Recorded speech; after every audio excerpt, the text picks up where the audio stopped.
주 안에서 기뻐하는 기도하는 사람에 대해서 알아보겠습니다. 여러분, 지금 여러분들의 상황은 어떻습니까?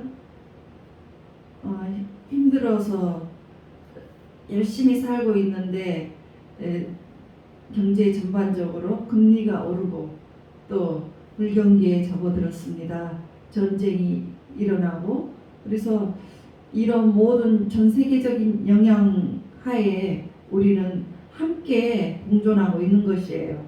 그래서 다 여지껏 잘 살아왔던 사람들이 한순간에 걱정이 생길 수도 있고 또 더 좋아지는 사람도 있고 그럴 것입니다. 여러분들 어떤 일이 있어도 이전에 그 일가족이 그 코인 때문에 투자를 잘못한 그런 것 때문에 안타까운 소식을 접한 적이 있었잖아요. 이러듯이 우리가 살다가 보면 어려움을 당할 수가 있는데, 여러분 그렇다고 해서 절대 실망하시면 안 돼요. 왜냐하면 하나님 아버지께서는 우리에게 정말 우리가 그럴 줄 알고 우리보다 더 많은 고통을 겪은 사람을 주님의 그 희망으로 세우셔서 우리에게 보여주고 있습니다. 그래서 그와 같은 사람들도 뭐 쫓겨다니면서도 거지가 됐었어도 절대로 희망을 잃지 않고 주님께 꼭 붙들어서 살다가 보니까 나중에는 사도 바울 같은 사람은 너무나 큰 일을 했었잖아요. 그는 아주 집안이 좋은 사람이었는데 예수님을 믿음으로 해서 많이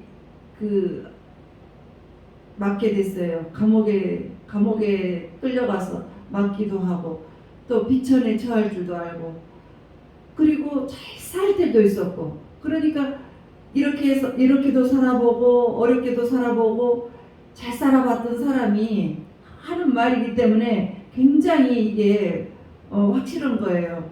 그러니까 나는 비천에 처할 줄도 알고 풍부에 처할 줄도 알았지만 당신들에게 내가 말을 하는데 내게 능력 주시는 자 안에서 내가 모든 것을 할 수 있는 것을 알았다, 이렇게 말씀하십니다. 그래서 오늘 빌립보서 4장 4절에서 7절을 한번 읽어주세요. 주 안에서 항상 기뻐하라. 내가 다시 말하노니 기뻐하라. 너희 관용을 모든 사람에게 알게 하라. 주께서 가까우시니라.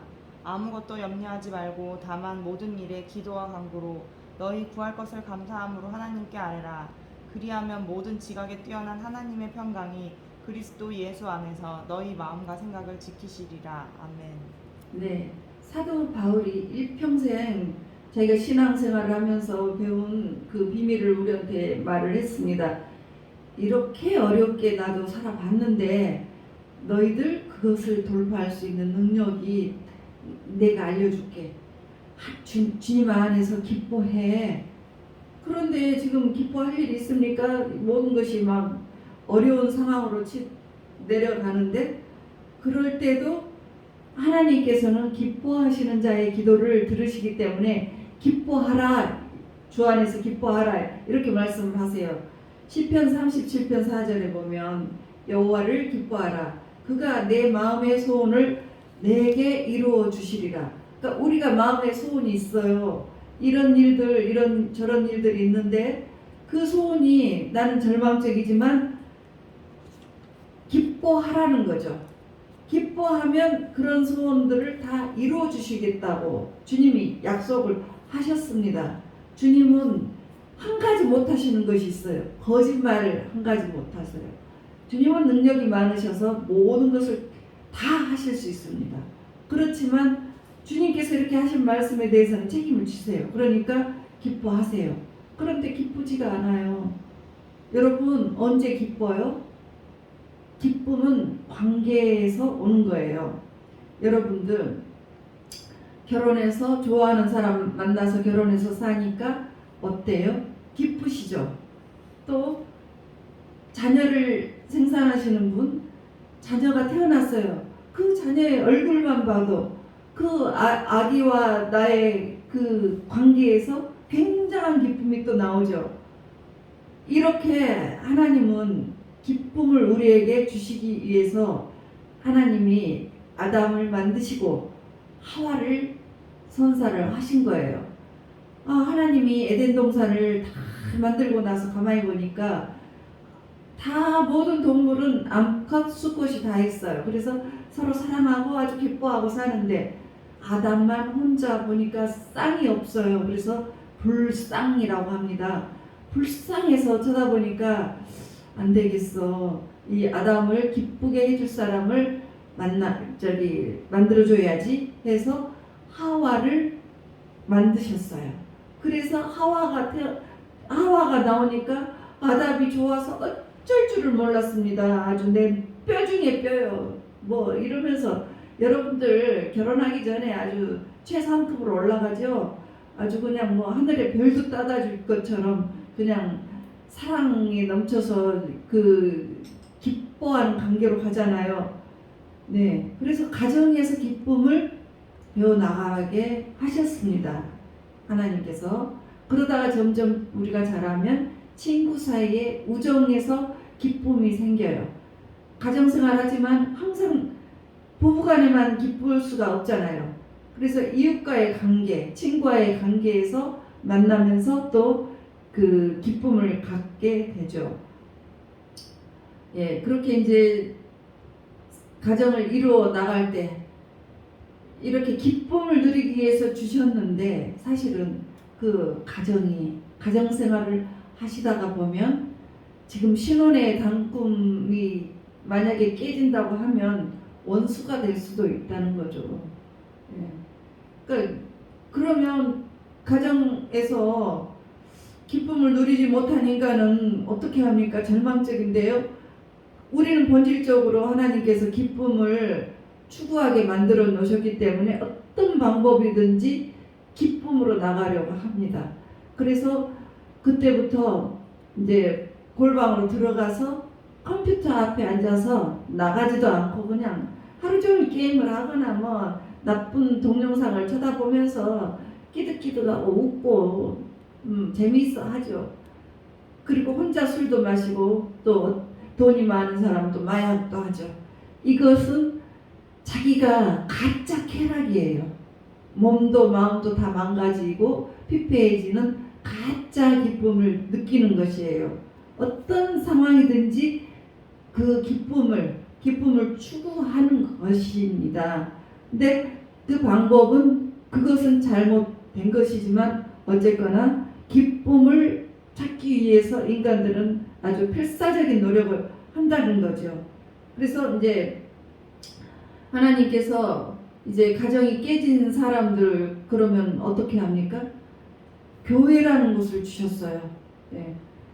어떻게 예수님을 우리가 받아들이고 구주로 모시면 성령님이 내 안에서 내주하세요. 항상 함께 하세요. 그래서 성령님과의 관계로 우리가 들어가요. 그래서 아름다운 관계를 주셨는데 그러면서 교회 생활을 하다가 보면 이렇게 가정이 깨진 사람들은 교회라는 곳에서 또 다른 기쁨을 갖게 됩니다. 그리고 아팠던 그 마음이 회복이 되고 그래서 이제 그 영적인 기쁨까지도 교회에 와서 누리는 것이에요. 그래서 교회는 참으로 여러분들 소중하게 여기셔야 합니다.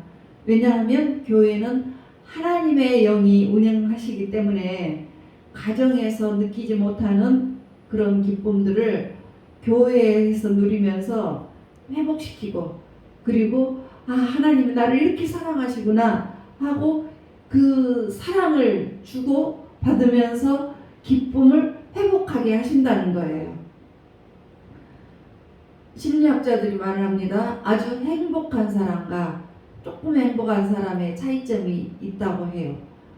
돈 많은 사람들이 아주 행복합니까? 그것이 아니고 관계에 나를 사랑해주는 관계가 많을수록 내가 굉장한 행복을 많이 누린다는 거죠. 그래서 내가 가정에서 굉장한 사랑을 받고 또 나와서 교회에서도 사랑받고 친구들 간에도 사랑을 듬뿍 받으면 배우자와의 사랑도 아주 듬뿍 받으면 그 사람은 굉장히 행복합니다. 그런데 여기서도 사랑 못 받고 저기서도 사랑을 못 받으면 기쁨을 받기가 어려워요. 그래서 행복이 조그맣게 줄어들어요. 우리는 그래서 그 가정을 소중히 여기면서 그 배우자의 관계에서 서로 사랑을 잘 주고받으면서 거기에서 많은 사랑을 느끼시고, 만약에 그 가정이 어떤 경우에라도 잘못됐을 경우에라도 주님은 우리에게 그 성령을 예수님을 믿는 우리에게는 교회를 소중하게 보내주셨어요. 그래서 교회에서 사랑을 주고받고 또 주님과 사랑을 받고 내가 또 주님께 받은 사랑을 올리면서 이 충만한 기쁨을 누릴 수 있게 주님께서 우리를 축복을 해주시는 것입니다. 그래서 여러분들 가장 첫 번째는 뭐가 됐습니까? 기뻐하라는 거죠. 기뻐하라. 이 어떤 경우에 상황이 안 좋고 힘들 때 우리가 기쁠 수가 없지만 기뻐하라는 것이죠. 그냥 기분이 나쁘고 모든 것이 안 될 때 술 마시면서 친구들하고 그냥 막 하소연하는 거 일시적인 해소는 됩니다. 그렇지만 온전한 행복, 기쁨은 그 당사자가, 그 고통을 받는 당사자가 주님 앞에 나와서 주야 하면서 손들고 기도를 하면서 눈물을 흘리면서 내가 이렇게 억울하고 모든 일이 잘 안 되고 안 풀려 하면서 주님 앞에 나와서 기도를 할 때 주님께서 여러분을 만나 주시면서 여러분이 그런 모든 것들을 회복하게 되는 거예요. 그래서 주 안에서 기쁨을 누려야 합니다. 그리고 두 번째는 염려하지 말고 기도를 하라는 것이에요. 빌립보서 4장 6절에서 7절에 보면 아무것도 염려하지 말고 다만 모든 일에 기도와 간구로 너희 구할 것을 감사함으로 하나님께 아뢰라. 그리하면 모든 지각에 뛰어난 하나님의 평강이 그리스도 예수 안에서 너희의 마음과 생각을 지키시리라. 그러니까 우리가 염려할 것이 너무나 많지만 염려를 하면 여러분들 염려 많이 해보셨습니까? 염려는 마음이 깨어진 상태입니다. 마음이 깨져버려요. 속이 상해버려요. 속이 우라병이 생겨버려요. 그래서 그냥 우리 한국 사람들은 화병이 많잖아요.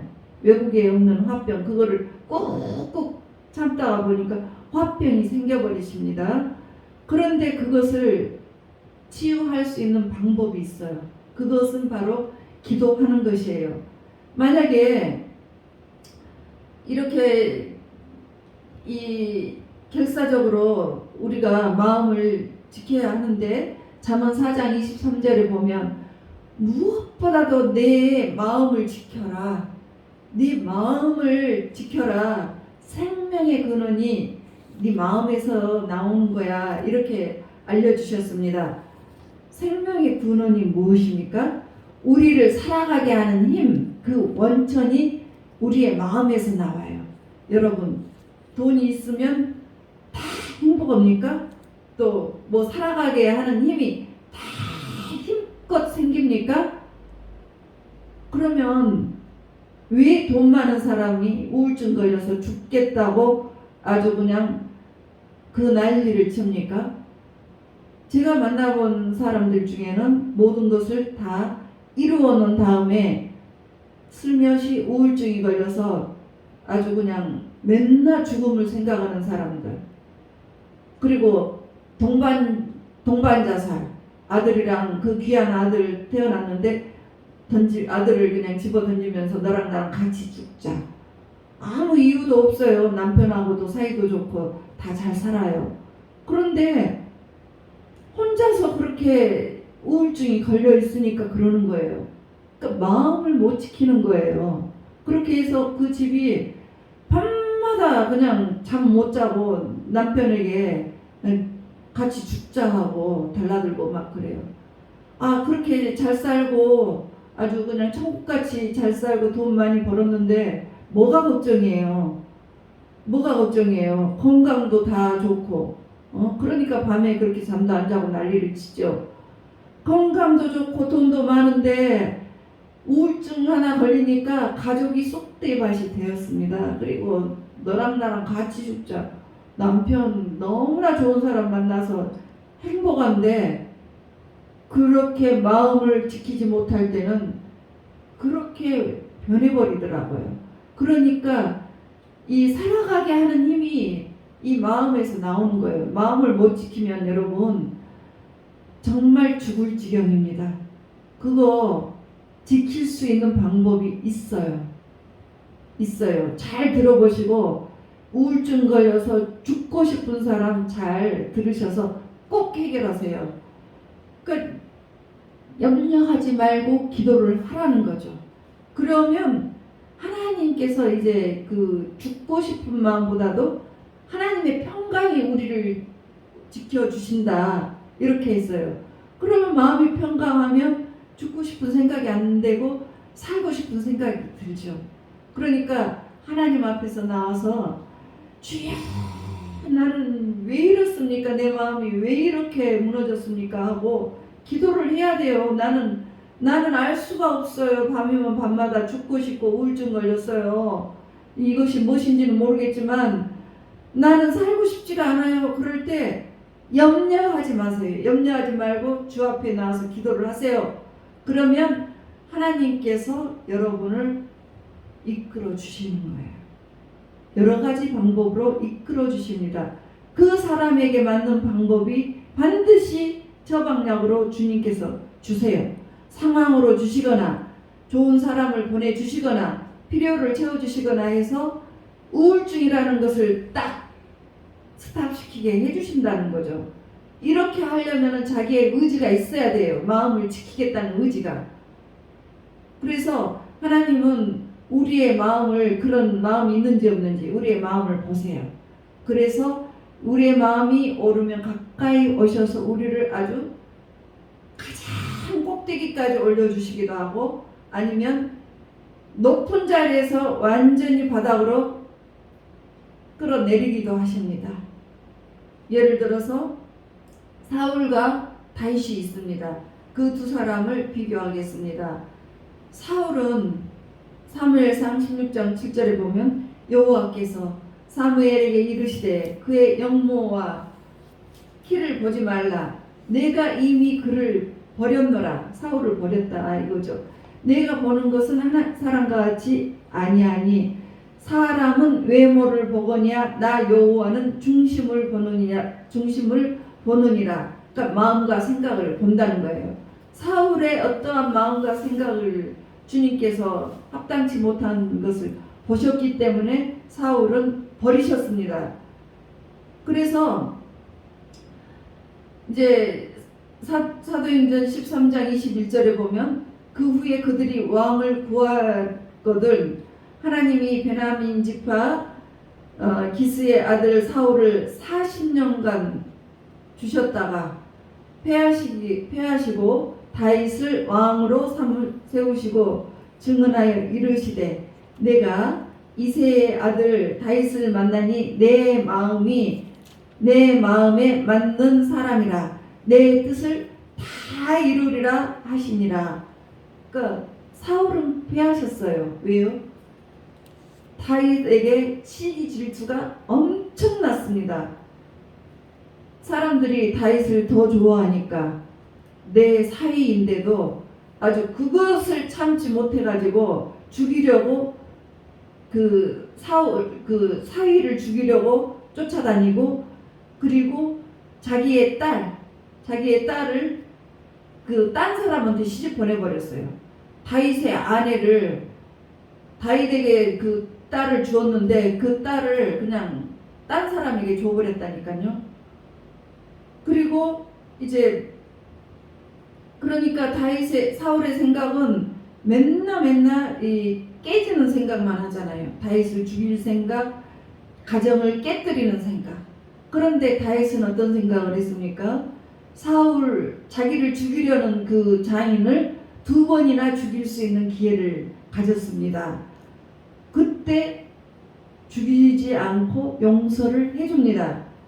그럴 때 하나님께서는 그것을 다 지켜보시고 내 마음에 맞는 사람이라, 이렇게 내 뜻을 그에게서 이제 다 이루리라, 이렇게 말씀하세요. 하나님의 뜻은 무엇입니까? 이 세상이 하나님의 나라로 만드는 것이에요. 그래서 다윗을 통해서 많은 그 이스라엘의 영토가 막 넓혀져 나가서 이스라엘의 영토가 그때 가장 넓었다고 합니다. 그래서 이 하나님의 사랑을 받고 지금까지도 사람들의 사랑을 이스라엘 사람들은 다윗을 굉장히 존경합니다.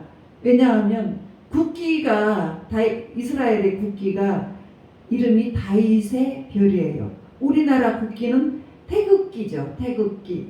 근데 이렇게 별이 그려져 있는 그 별이 이스라엘의 국기인데 다윗의 별이에요. 지금까지 그렇게 많은 이스라엘 사람들이 사랑을 하는 것이에요. 그 다윗은 어떤 사람이었냐면 정말로 한많은 사람이에요. 황폐해지고 정신병자가 되기에 딱 좋은 환경에서 그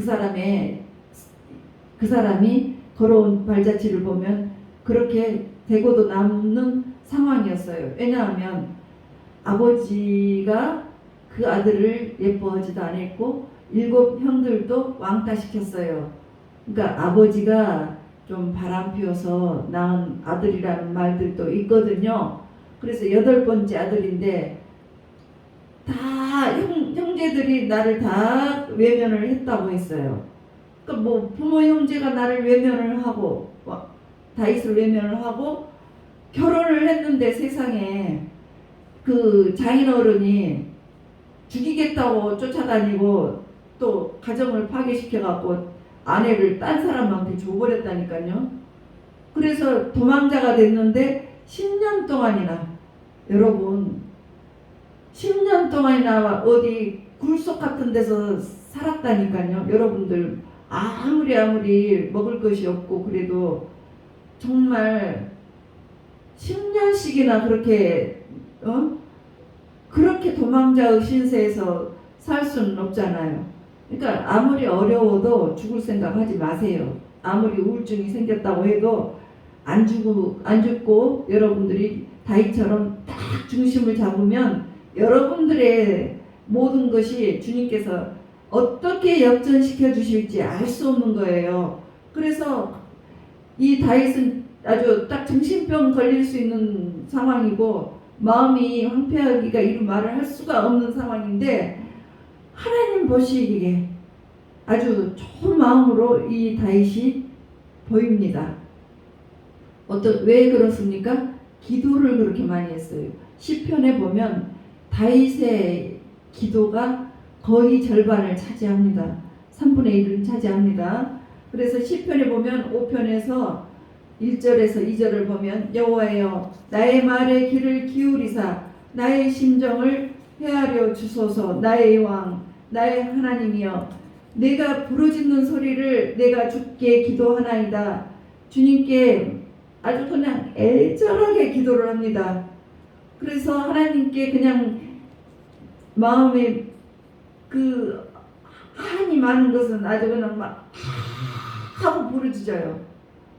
나를 죽이려고 하는 사람들 가만히 두지 마시고 막 어떻게 해주세요 하고 아주 시원하게 그냥 기도를 하죠. 아주 그 자식들까지도 가만히 두지 마세요. 막 이렇게도 기도합니다. 그리고 마지막에는 항상 찬송과 영광, 기쁨으로 끝냅니다. 그러니까 다윗이 그래요. 19편에 보면 나의 반석이시요 나의 구속자이신 여호와여 나의 입술의 모든 말과 나의 마음의 묵상이 주께 올려 연락되기를 원합니다. 이렇게 해요. 그러니까 내 마음에 주님 보시기에 정말 좋은 마음이면 좋겠습니다. 매일 그렇게 기도를 하니까 하나님께서 보실 때 어떤 제사장들보다 내가 너의 마음이 내 마음과 합하더라 이렇게 하시는 거예요. 네, 그래서 하나님 마음에 합하신 거예요. 그래서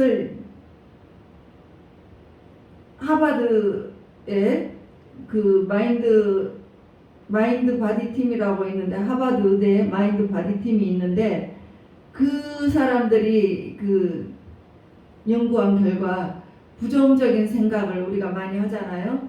그러면 이 부정적인 생각들은 뭐냐면 염려, 근심, 누구를 죽이겠다, 질투하고 막 미워하고 막 이런 사람들 많이 있죠. 괜히 가만히 있는 사람을 미워하고 질투하고 막 아주 못 보는 거죠. 그런 사람들은 부정적인 생각을 많이 갖고 있는 사람들인데 그 사람들은 뇌를 갉아먹는다고 했습니다. 그 뇌를 많이 갉아먹으면 나중에 뇌가 소멸이 되는 거죠. 그러면 나중에 이제 어떻게 됩니까? 늙어서 아주 안 좋은 병들이 오는 거잖아요. 그래서 그런 것들을 치료하는 것은 기쁨이라고 해요. 기쁨. 그래서 뇌가 바뀌면 우리의 몸 전체가 회복이 되는 역사가 일어난다고 했습니다. 그래서 우리의 마음과 생각을 지키면 모든 우리의 마음도 회복이 되고 은혜가 높아집니다. 그래서 우리의 모든 걱정, 근심을 다 주님께 맡기시기를 바랍니다. 마지막으로 지금처럼 상황이 안 좋을 때 우리 힘으로 하려고 아무리 애를 써도 안 되는 것이 너무 많습니다. 그럴 때 우리에게 능력을 주시는 자 예수님께 우리가 기도를 하면 우리가 모든 것을 할 수 있다고 했습니다.